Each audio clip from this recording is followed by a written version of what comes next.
Good morning, friends. Happy Tuesday. It is Tuesday, May 12th, 2020.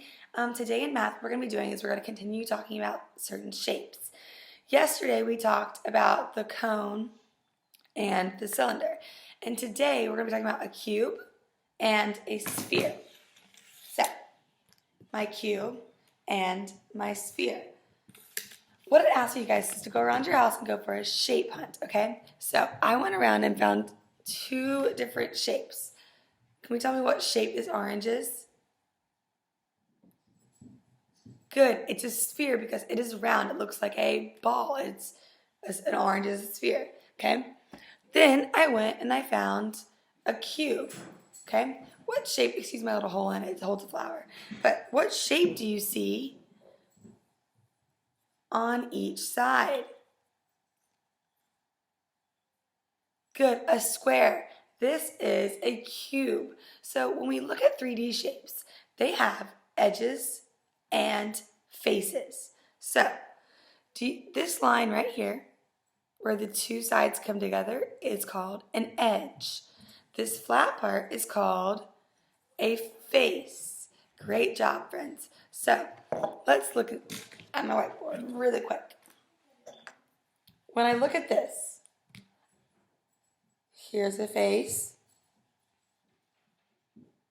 Here's a face.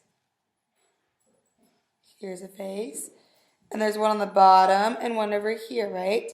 Now that we've counted our faces, I want you guys to make sure that you label your faces this afternoon. So, face. So we know that the faces are the flat part on this shape. But now let's count the edges. The edges, remember, come right here, connecting the two faces. So I want you to label edge and then count all the edges on your cube. Now let's zoom in on this sphere. Let's hold up my orange too. Is there an edge on this orange? No, you're right. It's just round. There's no edges. So is there a face? Nope.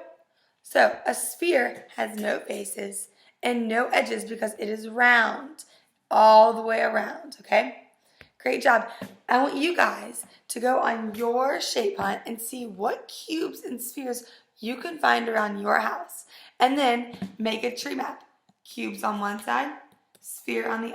Today in reading, you guys are going to go back to page 13 to look at the pictures where you can find good places to plant a tree. But what I want you guys to do is to only focus on the second picture and notice where that tree is, okay? Then I want you guys to go on to page 19 and then write at least one sentence talking about whether or not it was a good place to plant the tree.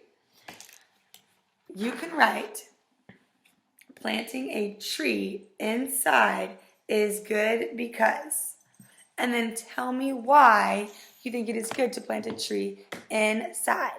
Make sure that when you write, you're leaving space between your words.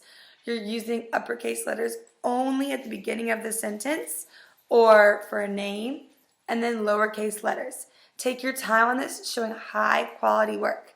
Y'all got this. In WordWork, it wants you guys to read the decodable Josh and Chip at the Farm. Okay? My challenge for you guys today is go through the decodable and find a sight word and highlight it, okay? And then maybe even send me a video of you guys reading the decodable. I've seen some great readers and I know how well you guys have been practicing at home. So go ahead and send me a picture of you reading it to me. And then maybe whatever sight words that you find in the decodable, try and write a sentence with it. Our last part of the day today is going to be going over textures. So earlier this year, we as a class went over textures and some certain words that describe something. So a texture could be soft, it could be rough, it could be hard, it could be fluffy. I want you guys to think about some things with those textures. So I went around my house and found some things to show you about texture. Here is Boo's stuffed animal toy that she plays with, okay? Now, let's think about the texture of this toy's head. It's super soft. Great job, guys. Now, let's look at my pillow. If I put my head on it, it's, I'm going to describe it as fluffy because I'm fluffing my pillow. It's super fluffy on my head. Okay? So this is an iPad, okay? Now remember, we have to be very careful with iPads, but let's think about the texture of an iPad. When I knock on it, it is hard. Good. So the texture of my iPad is hard. Does anyone know what this is? This is a nail file, okay? People file their nails with them. So when I touch the nail file, it can be very rough. So, what fruit is this? Good, it is an apple. Make sure we're eating our fruits at home, please. But let's think about the outside of an apple. What do you think the texture is of the outside of an apple when I rub my hand over it? Good, it's very smooth. So the texture of my apple is smooth. I have one more to show you, and then I want to send you guys off to go on your texture hunt. Okay, so this is one of my rocks, okay? When I rub my hand over it, it could be rough, kind of like my nail file, but it's also very bumpy, right? See how my hands just kind of bump around over it? It's bumpy, not smooth, but bumpy. I want you guys to go around your house and find different textures, okay? And then send me a picture or a video. You guys got this. Have a great Tuesday.